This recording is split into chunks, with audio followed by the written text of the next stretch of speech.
Sir Vaibhav Suryavanshi बहुत ही different case है। उस एज का लड़का कोई वैसा छक्का मार ही नहीं रहा है जैसा वो भी मार रहा है। But at the same time मुझे लगता है we have to trust Saurabh भैया के एक्सपीरियंस पे, क्योंकि वो भी काफ़ी खेल चुके हैं, काफ़ी चीज़ें समझते हैं।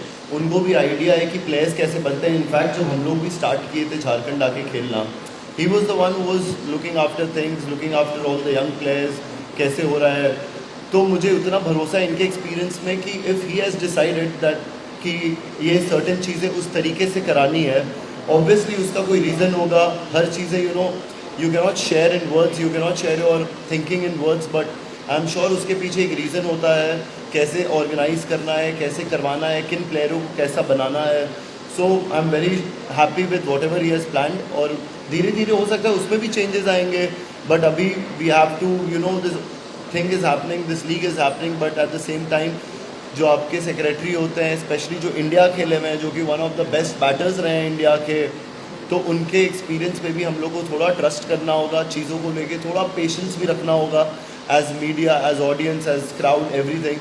सो ये सब चीज़ें भी होंगी, but I think everything will be happen with time, और अभी जो भी डिसाइड किया है वो वैसे ही होना देना सही है। मैं ये नहीं चाहता हूँ कि कोई 6th क्लास का बच्चा डायरेक्ट मैट्रिक में बैठ जाए। अगर वो रेडी है बैठने के लिए तो उसको बैठाया जाएगा। तो आप उसको जज वैसे कीजिएगा, अगर आपका अंडर 19 प्लेयर वो अच्छा है तो सबसे पहले तो आपका 19 स्टेट खेलेगा। अगर वो 19 स्टेट नहीं खेल रहा और अगर आप उसको प्रमोट कर रहे हैं तो आप उसका स्किल के साथ खेल रहे हैं। जब हमने इस टूर्नामेंट को स्टार्ट किया था, we had a certain plan कि हम लोग कैसे सैयद मुश्ताक अली में खेलना चाहते हैं। And as a captain I felt कि एक एक प्लेयर हमारे टीम में उस चीज़ पे नोटिस किया और सब लोग एक तरीके से खेला। जैसे कोई शॉट्स खेलने में डरा नहीं कि यार क्या पता आउट हो जाएंगे। सो हमारी टीम में एक कल्चर बन गई थी कि कोई भी एक अपने इंडिविजुअल सक्सेस के लिए नहीं खेल रहा था। जो भी चीज़ें हो रही थी वो टीम बेस्ड परफॉर्मेंसेस थी, जो हमें काफ़ी हेल्प किया। So the best part right now is everyone is willing to make it big, everyone is willing to play for the country। और सबसे इम्पोर्टेंट चीज़ स्पोर्ट्समैन के लिए मुझे लगता है भूख होती है उनकी। everyone can make a change when they have that hunger inside them कि यार मुझे भी वैसा ही बनना है जैसा धोनी भैया बने हैं यहाँ से हमारे स्टेट से। वो चीज़ें डिफरेंस क्रिएट करती हैं। तो मुझे लगता है अभी के टाइम पे आई वुड से कि everyone is very hard working, everyone is analyzing the game pretty well। जहाँ पे अभी आप देखो, जैसे हमारा प्लेयर है कुशाल, उसको जीटी में ही मौका मिला बैटिंग करने का। He was suppose to open an innings.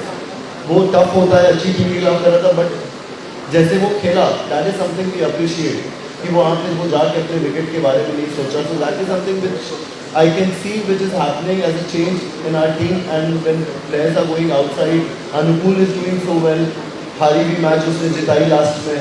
So this is the change we are looking at. अब हमारे टीम में भी प्लेयर्स है, अमित है, लेग स्पिनर है, वो मेरे सामने इम्प्रूव कर रहा है अपने आप को।